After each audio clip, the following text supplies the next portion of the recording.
Next to basketball, volleyball has made itself to become the second most popular sport here in the Philippines. Good day and welcome to the video presentation prepared for all of you by Group 4. This video is a combined effort of Albinson Mangalabnan, who discussed history, Abraham Josiah Masa, who talked about the equipment and facilities used in playing volleyball, Mr. Limuela Tabeng, who enumerated the rules and regulations in volleyball, Ms. Jeanne Martin, who gave information about the different basic skills in volleyball, and yours truly, JC Malonzo, who demonstrated through this video the different skills in volleyball. I hope that you learn from us and that you enjoy watching this video. Let's get started. Wave Beats Music. Volleyball brief history. Originally known as Mintonet at first, but it was later changed to volleyball. The first special design but for the sport was created in 1900. Volleyball was the brainchild idea for the new sport in 1895. As a student at the Springfield College in Holyoke, Massachusetts, he had befriended James Naismith, who in 1891 had himself invented basketball. Hi, I'm Midshipman Josiah Abraham S. Masa, and let's talk about the facilities and equipment used in volleyball. There are many types of equipment used in volleyball. This includes the volleyball and the net that separates the two teams that play. The first one is the ball.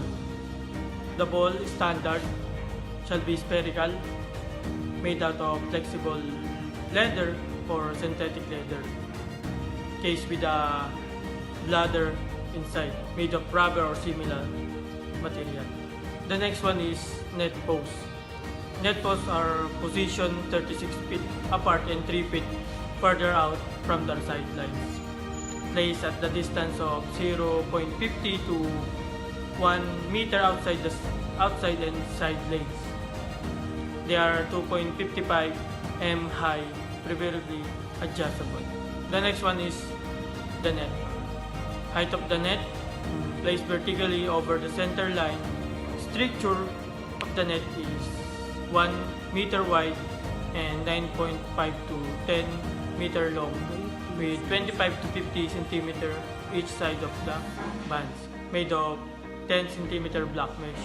2 white bands, 5 centimeter wide, same width as the court lines. And the next one is the antenna.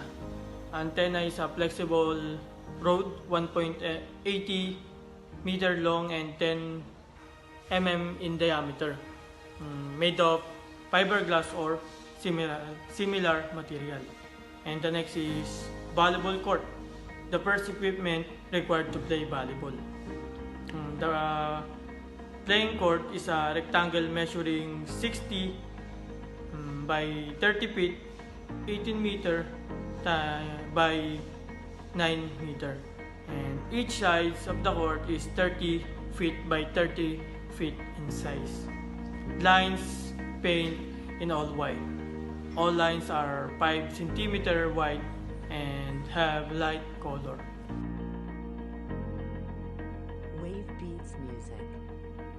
My name is Limuela Tabeng, and I'm going to discuss the rules and regulations in playing volleyball. So in playing volleyball, there are only 6 players on the floor at any given time. 3 on the front row and 3 on the back row. There is a maximum of 3 hits per side.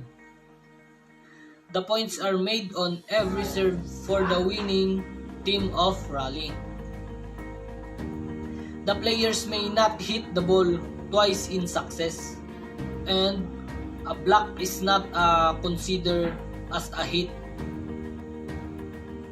The ball may be played off the net during the volley and on a serve.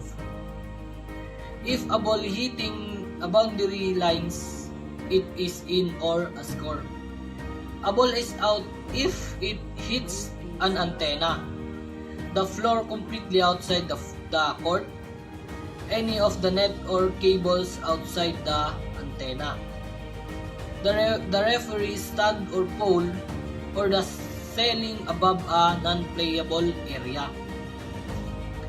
It is legal to catch or hold or throw the ball. A player cannot block or attack a serve from on or out or inside the 10-foot line. After the serve, frontline players may switch position on the net. The matches are made up of sets. The numbers depend on level of play. 5-set matches are 4 set raised to 25 points. And the 5th set is raised to 15 points.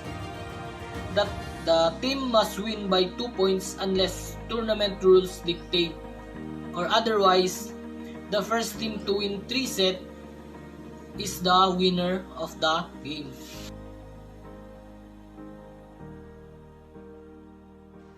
Basic skills in volleyball. The first one is serve. A serve is used to put the ball into play to start the volley. The serve is the only skill controlled solely by one player. Advanced players take advantage of this fact by developing their serving skill. There are 2 types of serve. First is the underhand serve and the overhand serve. Underhand serve. Underhand serve is a type of serve in which player holds the ball in one hand, swings the other in arc motion below the waist, and strike the ball from bottom with the fist to put in play. Overhand serve. Overhand serve is which player tosses the ball with one hand, strikes into the air above their head with the other hand. And when you get really good, you start to get aces. Next is digging. Digging is an action of keeping ball in play, so another player can have a chance of continue rally. Digging usually gives you a chance to either free ball to another side or have out of the system attack.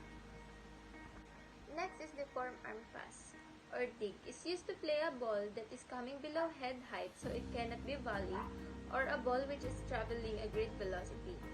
This technique is implemented by bringing the forearm together to make a platform, of which the ball rebounds. The forearm pass is most often used to receive the service of opponent's attacking shot.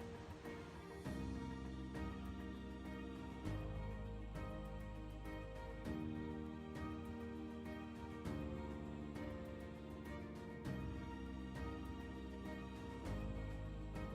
beats music.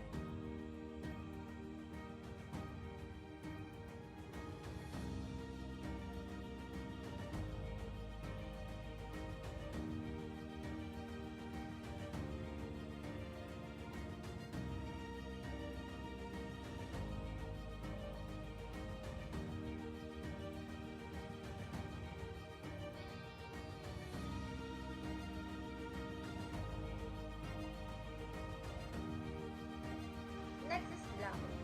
Blocking is one of the most straightforward named skill. A block is a defensive play when a player jumps at the net to block the hit from coming onto their team side of the net.